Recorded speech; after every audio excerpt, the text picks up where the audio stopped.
Welcome to the Embodied Woman podcast. Happy New Year. This Happy is New Year! I Woohoo! still have my tree up just for like one more day. Maybe Oh, maybe 2 more days. I just love it. I love it. Keep it up. As Okay. long as it feels good. Mine's still up too. Okay, good. Good. I'm all for it. Okay. This is our first episode of the new year, right? It Yeah. is. I know we haven't been here for a minute. Oh my Yeah. goodness. Yeah. I'm Okay, excited. I know I've said this before, but it's very exciting the people that are about to come on this year. It's going to be a big year. It's incredibly exciting. And you actually had a chance to read our guest today's bio before I had. So you Yeah. were sharing with your reaction and telling me, yeah, go. Yes. Well, I was you know, reviewing her website last night and kind of just learning more about her. And 20 years ago, she lost her daughter who was 5 years old. And I'm reviewing this last night and I was already feeling emotional and raw. And I'm like, oh my God, how am I gonna talk to this woman tomorrow without completely falling apart? Yeah, Luckily, I feel a little bit more grounded, but yeah, she took that, right? We always talk about like turning your pain into your purpose. yes. And I'm always so fascinated when I see people who have gone through things that I feel would be unimaginable, right? Yep. And have turned it into their purpose. And that's how she started what she does. She teaches people how to run retreats. Hmm. And that's what she did. She, after the death of her 5-year-old daughter, and we'll learn more from her, obviously, but she just went into this space of going within and studying and learning about grief, and then she finally got to this place after she had done all that. Here she comes, where she Yay. decided, let me bring all of this together and be of service. Hi, Heidi, welcome. Heidi, you look so fresh. I just got out of the shower. You Love are it. fresh. Oh, so good to have you. So good to be here with you guys. I've been looking forward to this. Yay. Us too. We were just chatting a little bit about when I was reviewing your website and learning a little bit more about your story, and we're really really excited to have you share with us and with our community, because we always talk about like turning your pain into your purpose. And I mean, you are like the ultimate example. Poster child. You are the poster child of having gone through something that most of us can't even wrap our heads around. And you took that and have turned it into the way that you are of service in such a beautiful way. And so, yeah, we're really excited to have you be here. And we're so honored to have you share your story with us. So honored. Heidi was at my house for a little Yeah. Christmas event. And that Oh, was the first time that I met Heidi. And she was telling me all about Hawaii and hiking and this really funny story. I don't know if you want to share about that Oh, story. But we don't have to. But I want to share your bio first. So let me just read your bio and we'll get that out of the way. okay. So 20 years ago, in a few short months, Heidi Low went from stay-at-home wife and mom to one terminally ill daughter and three bonus children to single girl working and going to school full time. I feel like I read that too fast because it's a big one. 20 years ago, in a few short months, Heidi Low went from stay-at-home wife and mom to one terminally ill daughter and three bonus children to single girl working and going to school full time. I mean, oh my gosh. She spent the next 8 years researching like crazy, trying everything from therapy to energy healing. Most weren't directly related to grief, but focused on growth, using her deep pain as a catalyst for creating something good.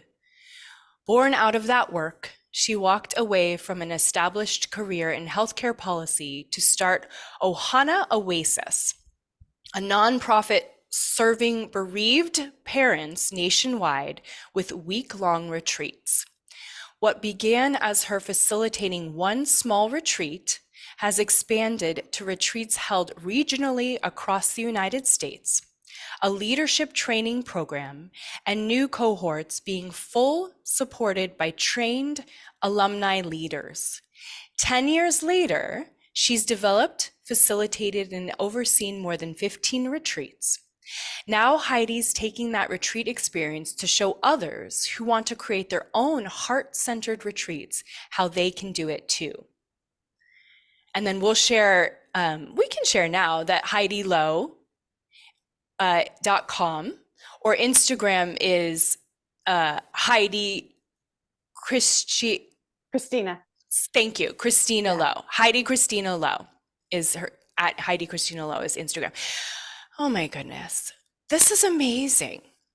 This is amazing. Yeah. It's funny. We have, this kind of list of questions that we like to ask. And one of the first questions is, what was the significant experience you were never the same after? And obviously that's like a duh, right? But what I would love to hear more about is I watched the video on your website where you shared about your daughter and the 5 years that you had with her and how amazing she was. And you said that you have this belief that she was only meant to be here for 5 years. Absolutely. And that she is the gift that has allowed for you to do what you have done. When I heard that, I got chills, and I have chills right now, because I want to know, was that something that you always held, like that belief, or was that something that you came to through the process of healing your own pain? And share a little bit about that, because I think that's just such a beautiful way to look at it. I think that, thank you. I think that it's actually really a gift that has really freed me to be able to do what I do and live the full life that I'm able to live. And I know that not everybody holds that same belief, and that's totally fine. Everybody can believe what they want to believe. But I think that for me, it maybe wasn't a conscious belief always, but it's the way that I think that I've always lived my life, and that I really do feel like everybody has their own soul contract coming here, and that we've decided who our parents are and who our siblings and like all of that. And so I've just had that underlying, like I said, somewhat unconscious.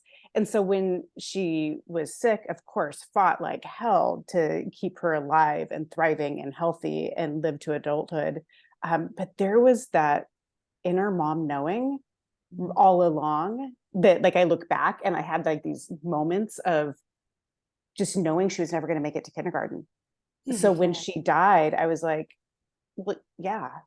And how lucky am I that I got to have this 5 years with her, and that her decision to have me as her mom for those 5 years, and my decision to be able to get to be her mom. And so, yeah, it kind of always was there and was pretty conscious pretty early on. And it wasn't a coping mechanism. It just is.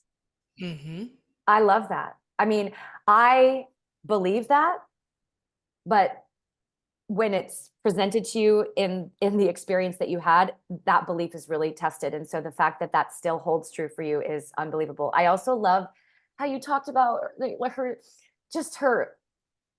you said when people, come to this world and they're only going to be here for a short time, like they almost like pack in like extra, right? Yeah. And how like vibrant and exuberant and full of life she was. And I love that too. I mean, I just think that's such a gorgeous belief that I think all of us would benefit from having, because it allows for us to do what you've done. Yeah. Well, and in her vibrance and in her exuberance, she also, I think that it's really easy to like put almost like a sainthood aura around, especially kids that have died.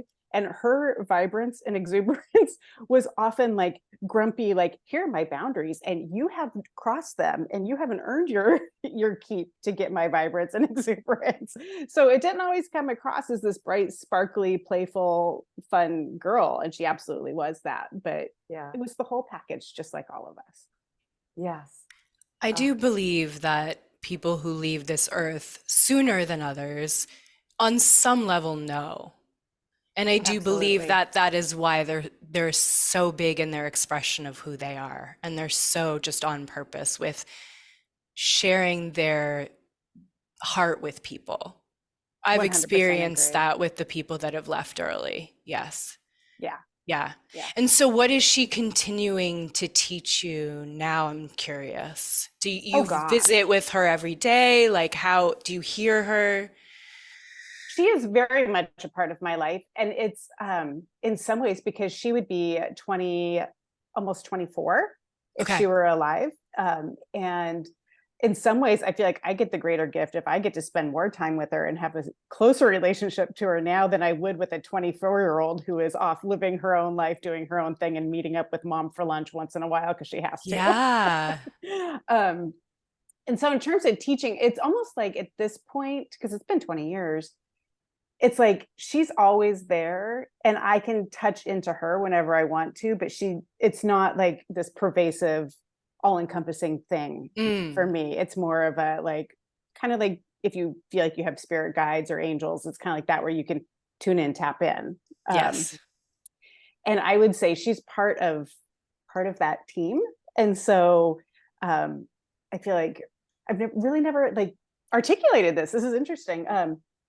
Her role is more of like that supportive cheerleader, and then also as I kind of alluded to in her personality, she's the one that's like, well, no, you deserve to have what you're worth, and it's Yes. okay to have the boundaries, and it's um good to know how you feel and be fully embodied in what you feel, and cheering me on in all of that and giving me the tools for it. Oh, it's so beautiful. I just said that, didn't I, Siri, the other day in my conversation with Kathy? Yeah. I said, I feel Yes, you that did. my loved ones who are no longer here in this physical reality, I feel their presence and that they're rooting me on. So I love Yeah. that you have that experience with her, that she's cheering you on. Yeah.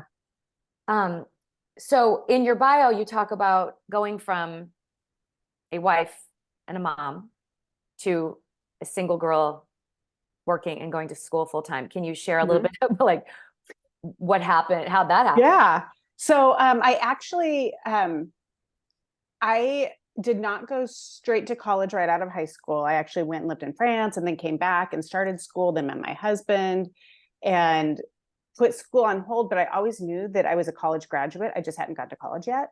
Yeah. And so when Allison was diagnosed is when I was like, I've got to do something. And so started going back one class at a time. So I was doing one class at a time as she was going through, because she died of a brain tumor. So we were doing chemotherapy and treatment and all that. So I was doing one class at a time through that.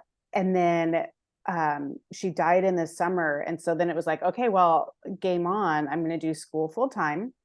So I had already enrolled in school full time. And within a month of her dying, my marriage fell apart because of Hmm. ways that my ex chose to deal with it and cope. Yes.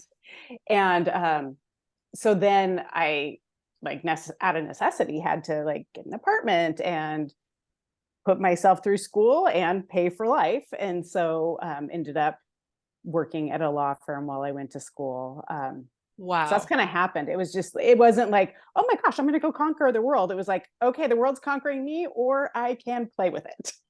And that's what I did. Wow. I mean, you know how courageous that was. And also you're saying, I didn't have a choice. It was either this ship is going down or I'm going to be at the helm of this rocky ship, not knowing what the fuck I'm doing, and I'm just going to push Exactly. forward. I mean, it sounds like that's what you did. Yeah, and people then, I mean, even my parents would say, oh, you're so strong. It's like, no, I'm not strong. I'm just doing what I need to do. I look back and like, yeah, I was strong. I don't know where that came from. And so maybe it's something in my personality, because I guess maybe there were other choices to be had. But for me, there weren't other choices. It was Right. like, this is what I've set out to do. And I did have that inner knowing right away that like, okay, this is not going to define me. Like, this is not going to Mm, be what my life is. I don't want to be known as the divorcee. I don't want to be known as the mom of the dead girl. Like, those things help inform how I show up in the world, but they're not who I am. right. You're so much more. Yeah. It's just part of the gold of your story. Yeah. Yeah. Yeah. So you mentioned the word embodied, that your daughter helps you to feel more embodied. Mhm. Talk to us more about your process of being an embodied woman. Oh, that's been a big, long process that I still am continuing to step into, even at age 50. Yes. And I would say it's probably been in the last year and a half that I've truly, like, I've kept nibbling at the edges of it Okay. in terms of, I've always like went full throttle for being embodied at the head level and at the intellectual level Yeah. and at the succeeding at life as we perceive it externally level. It's just been in the last year and a half that I've really felt safe enough to embody my feelings Mhm. and to even just own them for myself. And I'm still working on owning them and talking with others. But it's in that just embodiment of everything, and like the little Heidi and the grown-up Heidi, instead of kind of pushing down the little Heidi with all the wounds and the hurts. Yeah. So when you push little Heidi down, what does she do? I'm curious. How does she react to that? Well, she used to kind of like shrink away and just feel the shame that I was putting on her, Okay. and kind of subsist in all of the old patterns of with all of the coping mechanisms that I grew up with that worked for me then. And now that she's getting seen and heard and loved, she's like, what else can I do? How can I come out to play? Yeah. And does that lead us to you birthing these retreats and helping other women?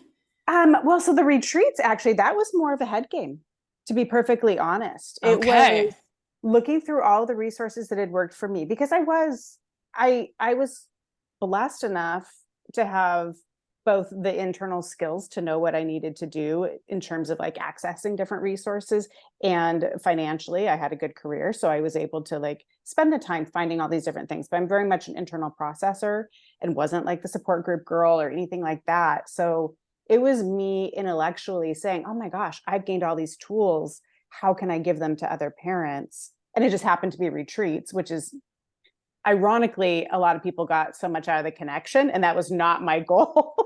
Because I wasn't like the person that would go to a retreat and looking for connection.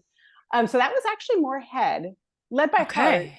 but it was my heart. It was, yeah. This The is the logical thing to do. I've gotten all this information, and now here's what I do with it. Yes, and it was obviously heart led, Right. but it wasn't from a feeling place as much. More now, when you ask about the little Heidi coming out to play, it's actually more of what I'm doing now, of like helping other people do retreats, like when you're talking professionally. But personally, it's more the, okay, let's go out, like let's go in the river, let's go for a walk, let's go play with our friends. It's the stuff that has nothing to do with any of that. It's the play and pleasure that seems like nonsense. Yes. So important. Oh my gosh. We need I more permission for that. Oh yeah, for sure. I want to hear a little bit about, like, we were talking yesterday about when we have children. So you said that you had three other children in Bonus addition, children. bonus Yep. children. Okay. Yep. So you were a stepmom. Yeah. Oh, I see. Okay. Yeah. So it wasn't your full responsibility to caretake Well, after the divorce. no. Okay. Okay. Yeah. Gotcha. Yeah, because within a month I was out of the home and really I was see. not provided much access to them for several years. Now they're all I see. adults now, and they all have their own children, and I have relationships with them now. But like the first couple of years afterwards, not a lot of contact.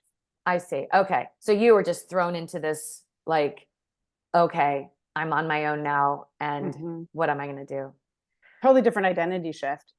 Oh yeah. Because, and I think that actually, I mean, it was horrible and awful, and I think that in some ways it took me longer to grieve, in other ways went through it quicker, because it was like, it's not just losing my child, it's losing my family, it's losing every single external marker of who I was. So it just stripped me down to like, okay, who am I really without all this external stuff? And what's the answer? um I'm me, like just the spirit of who I am. It's none of that. Yeah. None of think the that's- external things. Yeah, that's a question that I think we are all currently asking ourselves, like, Yeah. who am I if I'm not this or that or this, like, really, who am I? And that really is embodiment, in my opinion. Mhm. I'd love to hear from you, like, what does that mean to you? What is an embodied woman to you?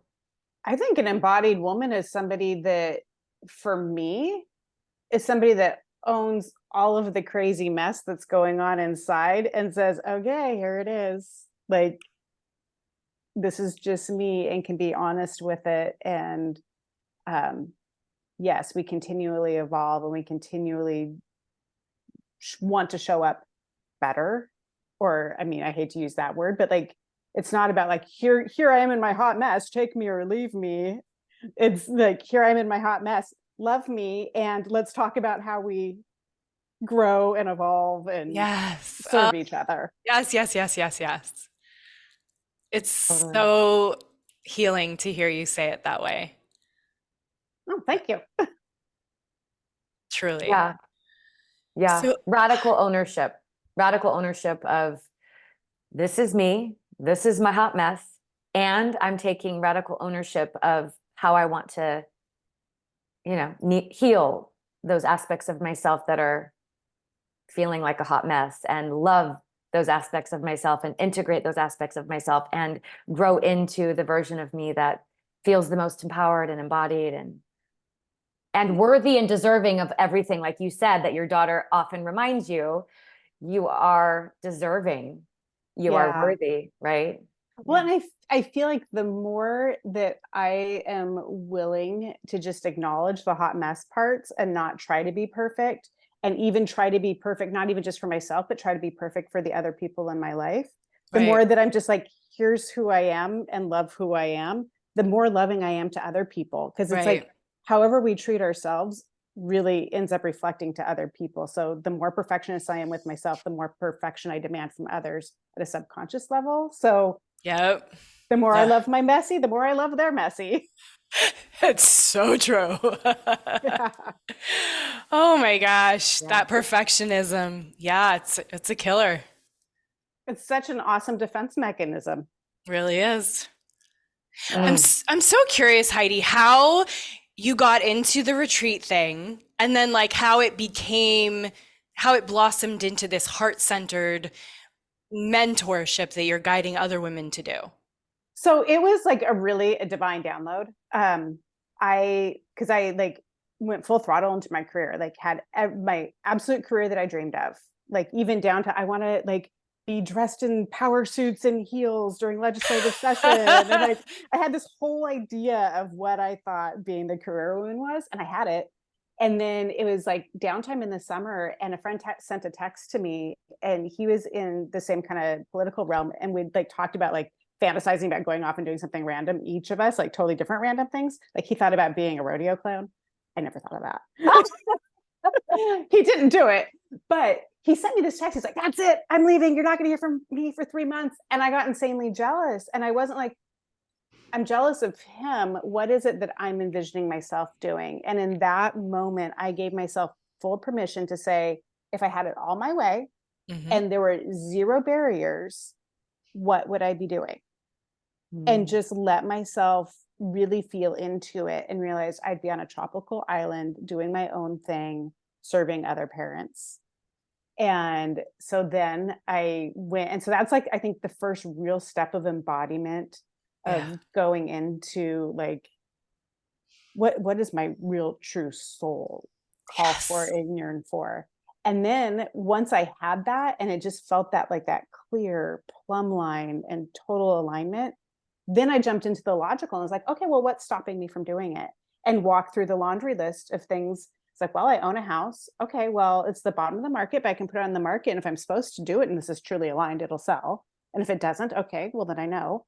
I have a huge, amazing group of friends. Okay, well, I'm about to turn 40. If I'm going to shift, now's the time to do it.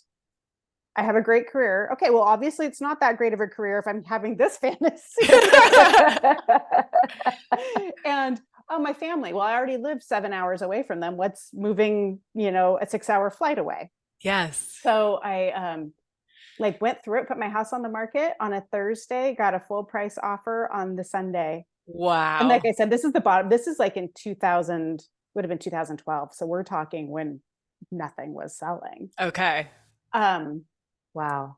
and so it was through that process that I got there. And it was like over the next year and a half, you know, a lot of things happened, but it was always like, take one step, see what happens, take the next step, see what happens. And it was very much a partnership with the universe and me. And like, even Allison, like I took a final trip to Kauai before I moved there. I was like, okay, Allison, I'm thinking Oh. like, this is it. I'm about to fly home. Am I coming back here again and moving here? Just show me a sign and let it go. And went stand up paddling along the reef with a friend of mine. And all of a sudden I saw this black thing going under me. I was like, is that a crow? No, it can't be a crow. You know how you think really, you know, process. Is that a crow? No, it can't be a crow because it's under the water. What is it? And I turned to Brian. I was like, I just thought, he's like, that was a stingray. I never see them here. I've been coming here for like 20 years. Allison's Make-A-Wish was to swim with the stingrays.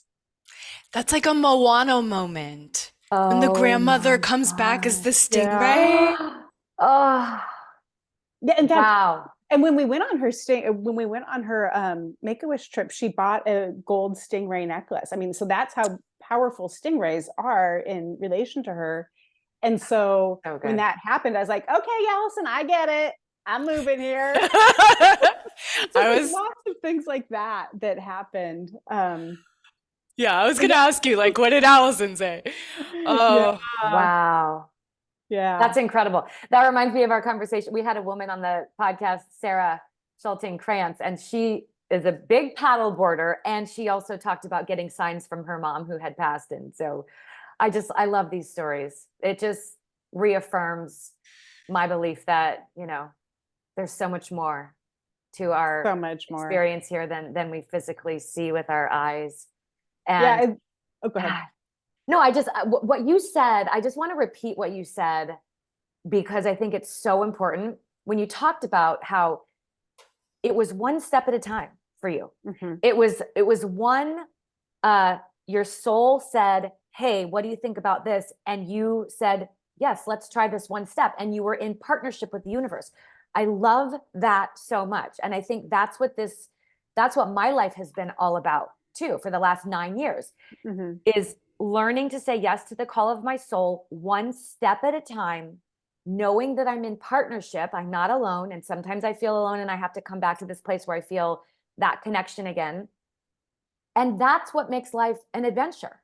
I mean, the adventure that you're expressing right now is incredible. And the only way that you get to have this experience is if you have the courage to listen to that little voice within and say, yes, yes.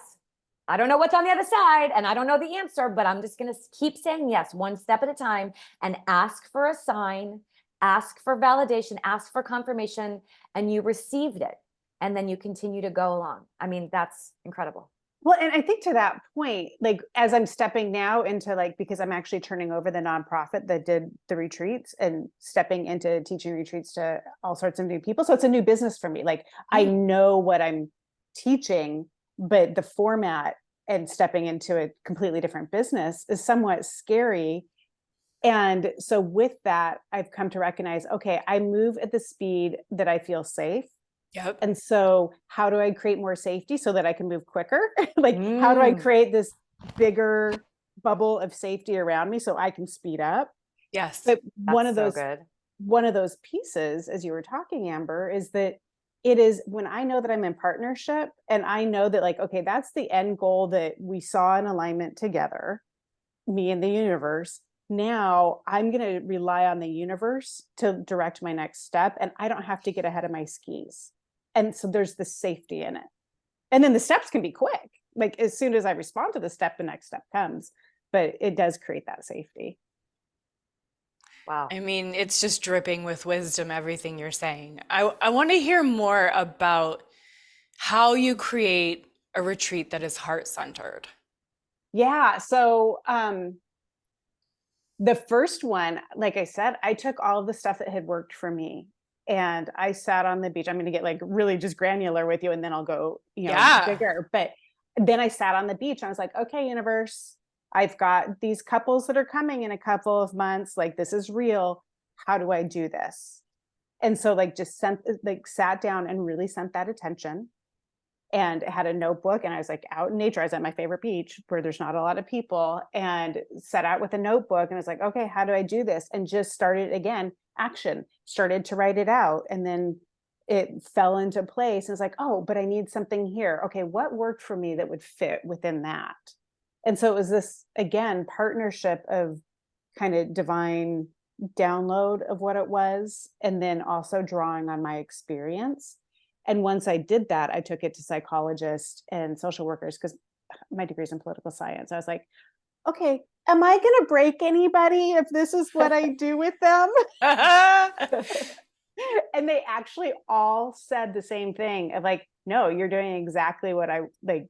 It all completely aligns, because again, it came from my experience of what had worked. And that's where what I doing now is like, I have this big picture of seeing all these people have different gifts and different people that they resonate with. And if I can teach them how to access their own gifts and express it their own way, like I know these different elements that work that you can put in whatever your model is. And like, how many more people can go out there and change the world and touch people if I just give them that? Yeah. So the elements, it's like having ceremony, like creating ritual and ceremony that settles people into what you're learning, giving them time to process.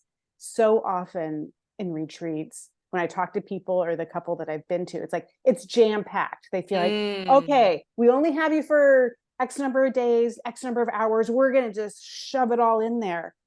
Well, then there's no space to process. Right. There's no space to integrate. And so that's one of the things that I always did was like, in the morning, we're going to give you the thought for the day, the overarching theme for the day. You're going to get an exercise to do. You're given a journal, take it throughout your day, and then we'll come back in the evening.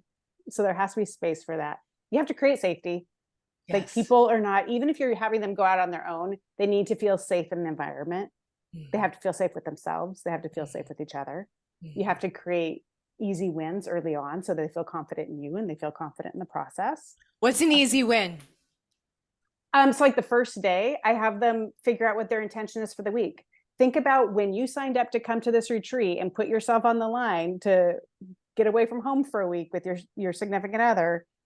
Why did you do it? So at the end of the week, you'll want to know that it was a success Right. when. So just for them to like be able to get clarity on why they're there. Yes. It's a pretty easy win. And sometimes they don't even get the first day, but at least they can start their wheels spinning. And also taking ownership of what they're going to create. So it's not on anyone else. It's on them. Exactly. That's big. Yeah. That's big. And that's one of the elements actually, is to understand that this is not your retreat. Like if you're facilitating the retreat, this is not your retreat. You are holding a safe container. You are not a participant in it, and you are not tied to their results. You are handing them a toolbox. Yes. So finding the way to create the safety, but also the boundary, because they want those guardrails, and there are certain people that like, they want to become your best friend and like kind of skate on your coattails, but it's like, nope, not my role here. Yes. That releasing the codependency. Yeah. Key. I don't think that you can have, honestly, I don't think you can have a successful retreat if you have that in there. You can't be like, kind of you can't be like, as the facilitator, I need you to be good. I need you to like this. Yeah. Yeah. You can't. Yeah. You can't, because at some energetic level, the people that are there feel that, whether you're teaching yoga or vision boards or doing what I did. Yeah. Well, non-attachment, right? Like holding space, but I'm not attached to your results. I'm not attached to your outcome and your experience. I hold loving space, and you and your relationship with the universe and your inner healer is responsible for what you experience. Yeah. And you have to be bossy in a good way, but you have to be bossy to the group. Like you have to be the one that takes charge, because it's so easy, I think, especially for heart-centered folks, to want to like empower everybody. Well, part of empowering them as the facilitator is like, here's what we're doing, here's the container. No, that's not acceptable behavior, this is. And you're not saying it in those terms, you're being much more kind and loving, but you have to have that energetic Boundaries. setting of this is what we're doing, and I am the boss here, I'm not abdicating that role. That's so fascinating, because to run a retreat, it seems to me like you have to be so on your game internally, externally. It's like every element of being a fully actualized being. Totally. And I've got a VIP day that I'm doing next Friday, and I'm like putting together the workbook. And yesterday I was talking all about self-care, because a whole piece of it is how do you run a retreat and still keep your cup full? Because if you don't intentionally build that into your retreat process, you could totally drain yourself, because it is 100% all encompassing, even if you don't think it's going to be. And even if you think, oh, well, I'm only doing this in the morning and this in the evening, you are processing, You're you are holding doing all this, holding space. space. And so you have got to take care of yourself. Otherwise, you're going to be completely depleted at the end of it. Yeah, I'm curious because Amber and I are going to be hosting a retreat. And I'm curious, there's the like mom running the house, Mm-hmm. logistics of like running producing the show. Yes. And then there's being a practitioner. Yep. Do you recommend those roles be the same person, or do you recommend like, no, you need to have someone else, hire someone else to run the show if you're the practitioner? I think that it totally depends on who you are and what your skill set is and what you're feeling called to. I don't think that there's, and that's going to be my answer to just about anything, is that like you have to tap within and be clear with yourself. I think that it definitely makes sense, because some people do like more curated retreats where they're calling in other people to do a lot of this stuff. So at that point, if you're the MC, you can probably hold this space. I think that you always need an assistant.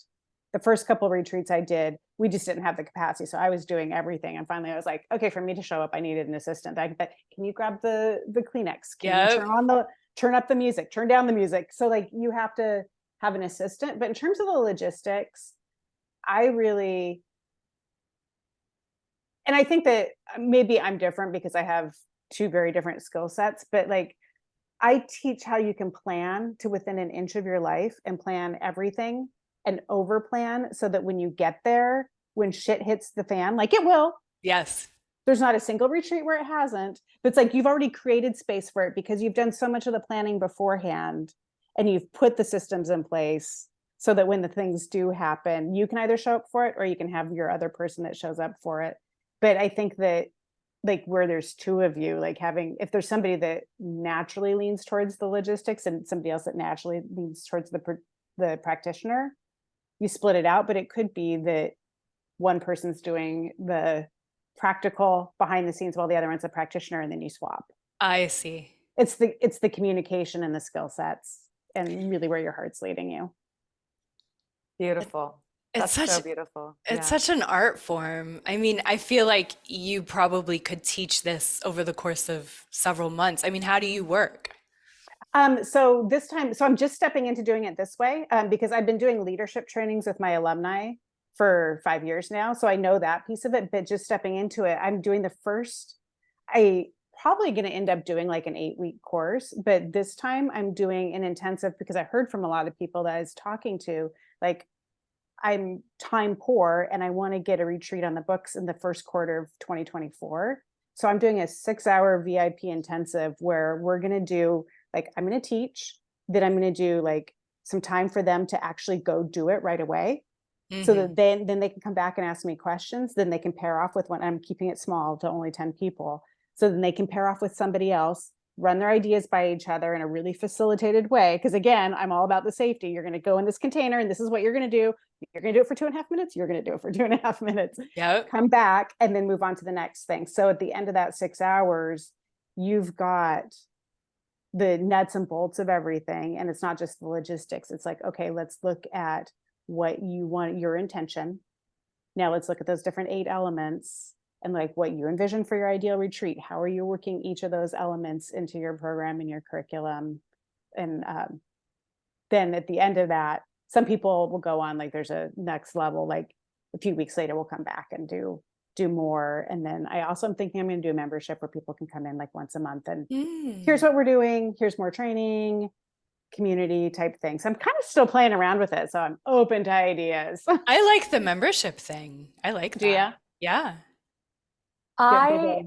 I love everything about what you're talking about. One thing I wanted to kind of mention, because so there's this like old way, this old system where, you know, you go to school and you pick a major or whatever, and you go, this is what I'm going to do. Right. Mm-hmm. But what I'm hearing from you, and what I'm hearing from all of our guests, and what Siri and I are experiencing, is you did that. You got your political science degree, you had that, but there was something missing. So there's this new paradigm, right? Where it's more defined by your life experience, and marrying that with how you are of service, right? That's more fulfilling. And that, I mean, we hear that over and over and over again. And I do one-on-one coaching. And so many women that I work with, they've done all the right things and they've gotten the career that they're supposed to have, but there's something missing. Lori B talked about that. What was missing? She said, I was missing. And so I love that, because you didn't get a degree in this. You learned as you went along, because your soul led you to this. And that's my experience. I mean, I can't tell you how many things I've done that I'm like, I have no idea what I'm doing, but I feel called to do it. So I'm just going to keep saying yes. So I love that your experience is just reaffirming that this is the new energy that we're moving into. I completely 100% agree. And if you believe in astrology at all, like, you know, Pluto's going into Aquarius, and like, it totally makes sense that this is kind of where we're shifting into. But I also really, truly, even like the shitty ass experiences that I had in like work, or like where we moved or things like that, I also look at all of those and I don't negate them. They gave me the skills and the experiences to be able to show up and do what my soul is leading me to do now. So I think that I stepped into what I'm supposed to be doing and what lights me up and fills my soul at just the right time. And I needed all of those things. Now, I wish I had gotten all those things early and learned it earlier, of course. Of course. And maybe less painfully, but I don't ever want to discredit any of the life experience and steps that it took to get where I am today. Absolutely. It all matters. It all matters. It all contributes. But this is a lot more fun, and this lights me up, and I love it. Yeah. So I'm glad that I'm here now. Me too. Me too. And your life is a permission slip for other women who are listening to this. Like, ooh, you mean it's okay if I've gone to school and gotten a degree and have the dream job, but I want to change? Like, it's okay for me to change my mind now? Yes, it is. Right? That is like, you're touching on like what I feel like is one of my overarching soul or like purposes in life, because I see the common thread through everything that I've done.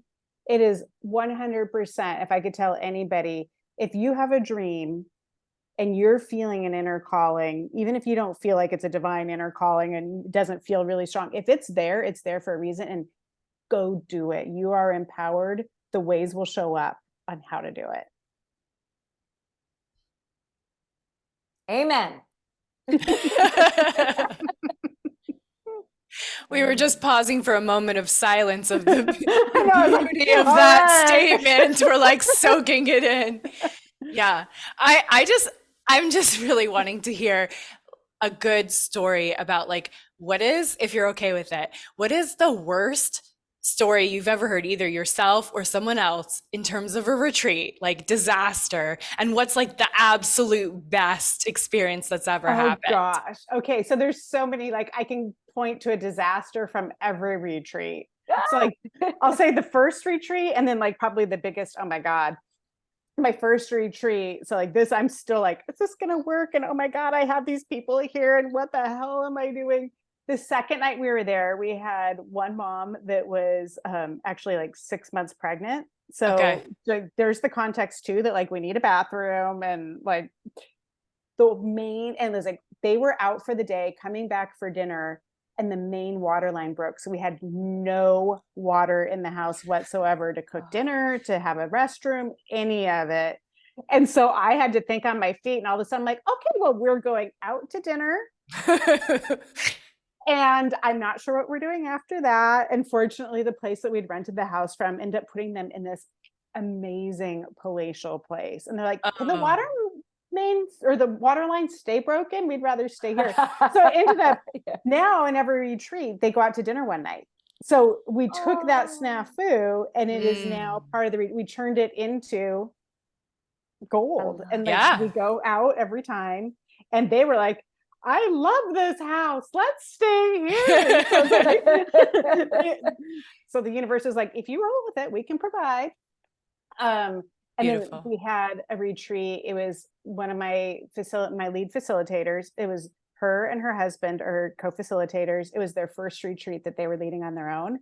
And it was on the East Coast. So I was nowhere nearby. There was no way that I could come and do anything. And there was a hurricane. I remember, if you remember, it was like just like a year ago, a hurricane that was coming up from the south. They were in Virginia, and some of our retreat parents were in South Carolina below. And the house that they were at, like you had to cross a bridge. So if it rained too much, you'd get stuck. So we had to make the call to end the retreat 3 days early. Oh. And so like we were watching it. And then they did the thing in the morning, and then the parents were all able to go do their thing for the day. And we were on the phone. We're like, okay, we'll wrap it up. So we'll do they'll leave in the morning. We'll do the celebration dinner tonight. When they come back, you'll pack the next 3 assignments, work things, like, healing activities into it, do the celebration dinner. And in the morning, we'll do this release really quick, and like figured it out. And those parents, we now have a couple of them that are in leadership. So I've talked to them. Yes, they wish that they could have had the full experience, but they don't know any better, and they had a good experience. Wow. And like I said, some of them have now said, actually, 2 out of 3 of the couples are now like, oh, we want to be in leadership. Okay, well, clearly you got something out of it. That's amazing. So you the words that you just used, you said roll with it. Mm-hmm. If you make a choice to roll with it, gold can come from what feels like a disaster. Yep. I think that is a huge takeaway from this episode, right? Like, is when you feel resistance to Relax. what is, realize there is potential gold if you roll with it. Yeah. Okay. Love it. Go on. Oh, this is so and then like best, gosh, there's a best out of every retreat. I mean, I think that for me, I'm just a sucker for seeing people that are lit up and like transformed, So I think that seeing, and like I'm not at the front lines anymore, but then seeing them come back for leadership, like, because our whole thing is empowering parents to live with joy and purpose. So I get the privilege of seeing the parents that decide that part of their purpose is to serve other bereaved parents. And so seeing that transformation where they're now owning it and stepping into it is always just amazing. Yeah, you feel so in your purpose, and you see them in their purpose. It's beautiful. Yeah. It's like there's nothing better. Yeah. Yeah. Heidi, what are your tools for embodiment that you just go to, like your top 3 go-tos? Well, I meditate twice a day. Okay. So that, I don't know that that's necessarily a very direct tool towards embodiment, but it is, because like it's when my mind is messy and I'm like, okay, well, there it is. I'm embodying the mess and like try to tune in. I would say that when I'm able to get conscious of the fact that I'm in my brain, dropping into my body 100% of the time. And what dropping into my body can look very different depending on my mood, depending what my practice has been recently. It can be getting up and having a little dance party. It can be going for a walk. That's one thing that I actually do every single day is I get up and I work in the morning. And then once I've like hit my max capacity, I live right by the river and by the Springwater corridor. So I get out and I take a 3-mile walk in the middle of the day every day. And that's what always brings me back into kind of my body and And do you the leave your real phone at life. home? Do you take photos? What do you do with your phone? So I take my phone and I have my headphones in, Hmm. but 9 times out of 10, they're just there to indicate to others, I'm listening to something, leave me alone. But there's nothing actually playing. I love it. I love it. That's so good. So I know I've done that.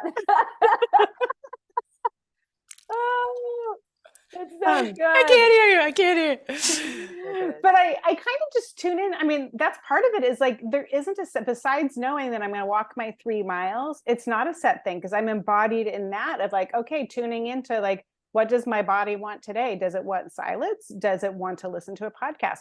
Does it want to listen to a soulful self-help and, inspiring podcast? Or does it want to listen to political, here's what's going on, or something fun and light, and so there isn't a set thing because I do tune in at that point.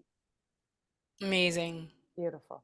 I love that you're being led by tuning into your body. What do you want? Where do you want to go? What do you want to do? What do you want to hear? I think that's like you were talking about, Amber, about the paradigm shift. I think that's a huge paradigm shift, is for us to Yeah. be led in that way. Absolutely. Well, and What am I wanting in this moment? What am I needing in this moment?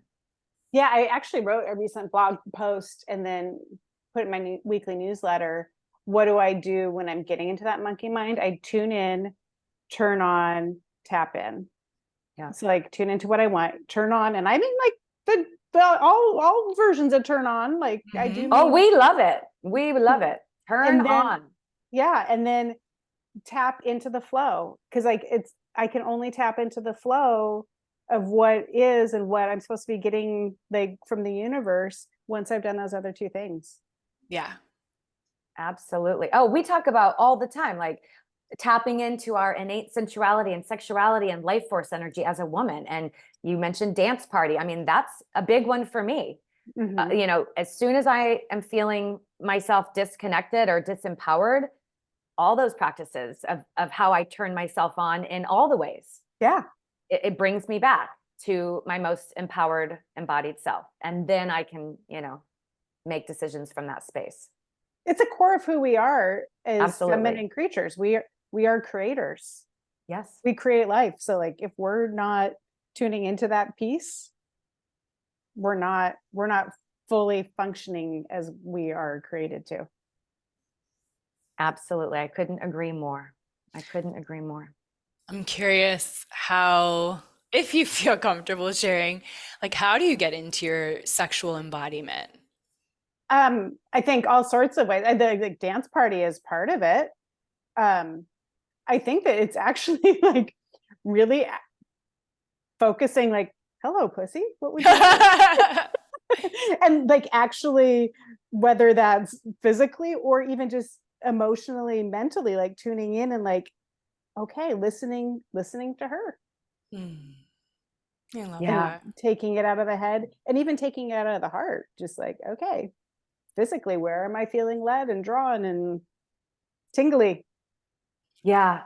I mean, it's such a wonderful conversation too, because so many of us have been conditioned to feel shame around talking about pleasure and experiencing pleasure and allowing it. And I mean, it's like you said, we were literally made, our bodies were made to be able to be creators and give birth. And how do we give birth? By having sex, by receiving pleasure.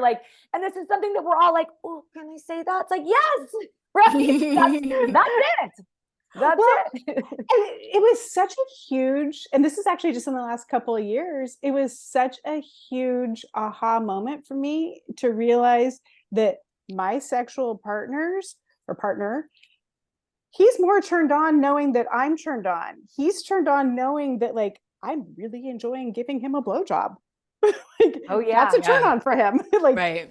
Yeah. they want to know that we are pleasured, not that we're just serving them. Yes. That's such a good point. Such a good point. And they're not turned on when they think that you're just there, just kind of hanging out. I'm here because you want me to be. Yeah. We talked Not about fun that for with anybody. Danielle. Danielle Savory we had on, and we talked about that too, like how we've been conditioned as far as, you know, the sexual experience to make sure that the man is pleased and and feeling embarrassment or shame, or like we can't ask for or expect to also be in our own receiving of pleasure, like taking the time. And what you just said, like our partner actually appreciates that, wants that, gets turned on by that. And if you think about it, when you're like pleasuring your partner, you want to see that they're getting pleasure. Like you don't want them, like you don't want this battle of who's going to pleasure who the most. It's like, it should be a battle of like, we're both getting so much pleasure out of this. Yes. Who can feel the most pleasure? That's a good question. How good can it get? How good can it get? Yeah. Yes. Heidi, thank you so much. This is so good. I'm thinking that the pleasure piece that we're talking about and the retreats are very intrinsically linked. 100%. 100%. Because I actually was writing out my mission and vision for my new business and doing it. And I actually incorporated into it, and I do it with play and pleasure and bring that into the work that I do with people. So yes, they are very... So Heidi, is there anything that's juicy that you want to share with the people that are listening, that you're up to, that you care about? You know, we already said how to find you, HeidiLow.com, but just any last bits of information or just heart-centered stuff you want to share? I think I said it, and then like it's when it got quiet, is like, if you have a dream, if you have a thought, follow it. Don't doubt it. Just take the one step. Give yourself the permission to say, if I had it all my way, there were no financial barriers, there were no partner barriers, there were no barriers, what would this look like? And then take one step towards it and see what happens. I would definitely want to be guided by you. And I'm going to continue to look to you as a resource. So maybe I'll be in your membership. Oh, that'd be awesome. I think there's who you are embodying as Heidi, the spirit, the soul that I see you as is like, oh, of course, like I would want to go to her to teach me how to do a retreat. You just exude the energy of Hawaii. I love that, especially sitting here in a like dark Portland morning. God, I'm having this like overwhelming feeling of just awe and how impressive you are, how impressive we as women are when we allow ourselves to say yes, to be embodied. Like, oh God, it's so good. And it's everybody. Like, it's actually everybody can do exactly what I do and be exactly their own version of themselves. That's even more impressive in their own way. Yeah. And it sounds like it's so much, what I'm hearing from you is it's so much about giving over. Yeah. Yeah. It's surrendering to who you really are.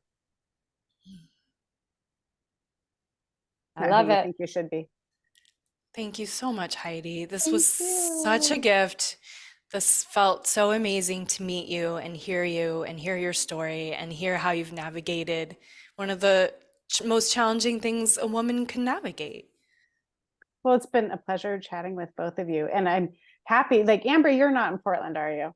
No, I'm in California. I'm in Southern California. She's coming to visit. But I know I'm going to see you soon, Siri. So yes. I'm excited to reconnect with you. Well, thank you guys so much. It was lovely to talk to you guys. And I can already tell you're like soul sister, my tribe kind of people. Oh, yeah. Thank you for this conversation. Oh, thank you. What a pleasure. You're amazing. And good luck on your retreat. Thank you. We love you, Heidi. We love you. Love you. This is Thank wonderful. you. Bye. Bye. Bye. We're going to wrap up and keep talking. Okay, so oh I love that was good. That had everything. That had everything. Yes, More than I even expected. Oh my God. I love this so much. I love that we get to do this. and meet these incredible women. Unbelievable. I am going to be soaking in her story and what she said for a while. Yeah. I'm just so impressed with, I mean, it's hard to imagine Oh, what yeah. she went through. And No, it's not hard to imagine. It's easy to imagine. It's hard to think about. Well, I told you when I was watching her stuff last night, I was just sobbing because it is unimaginable. You and I are both mothers, right? Like that is It's the just greatest, the worst it's the horror. greatest fear you could Yeah. ever possibly imagine. And so Yeah. to witness a woman who has walked through that, and I mean, you can see her, she embodies joy. Yes. Right? She embodies joy. And most of us, Yes. I think, as mothers, at least for me, I'll speak for myself. Mhm. When I imagine the unimaginable, I think to myself, I don't know how I would ever feel joy. Right. I don't know how I would go on. I don't know Right. how. And she is proof to us that not only can you go on and experience joy, but you can also continue to have a relationship Right. with the loved one that you've lost in a way that you couldn't have had. Right. Right? Like, yeah, it gives me hope. It gives me hope that no matter what we walk through, we can experience joy. And she gives permission to all of us to experience pleasure, experience joy, to change our mind, to pivot, to say yes, to co-create with the universe, to figure it out as we go. To have these experiences where it's like literally a disaster of the universe, and then have people come out of it saying, I want to do this. Yeah, gold. Turn it into gold, right? Like our song. Yeah, ashes into gold. Ashes into gold. Yes, she is like the walking example, like you said, of someone turning ashes into gold. And it's not only that she's living her purpose and her mission, she's showing other people the way, how to live their purpose and their mission, and having those people show other people. Like it's a whole Right, the ripple lineage effect. that she's creating. The ripple It's effect. amazing. Okay, well, thank you, Amber, for incredible ability to, you know, zoom out and have these amazing insights and ask these amazing questions and see people in the way that you see them. I'm also in awe of you. And I feel like every episode we do, especially today, is such a healing for me. I learn so much from these women and from you and from this container. And I'm so honored and excited for other people to listen to what we're experiencing. I know. I thank you and I love you. And I also, that's the fun part about collaborating is because we both bring our own unique, like, selves to the conversation, and things that I think of to ask and things that you think, like things that you think of to ask. I'm like, ooh, I would never have thought to ask that. Exactly. And so it's like this beautiful piece of artwork. Yes. Right? Yes. That I bring my splashes of color and you bring your splashes of color, and the guests that we have on bring their splash of color, and it becomes this beautiful piece mosaic. It's yes, I see that. I see that. And then the people listening get to experience it through their experience of life, and what hits them in a way that's like perfect for them in that moment, whatever they needed to hear. It's all beautiful. I love it. Me too. So thank you guys so much for listening. We appreciate you so much, and we can't wait to continue to bring you more artwork. More artwork coming to you. 2024 is full of it.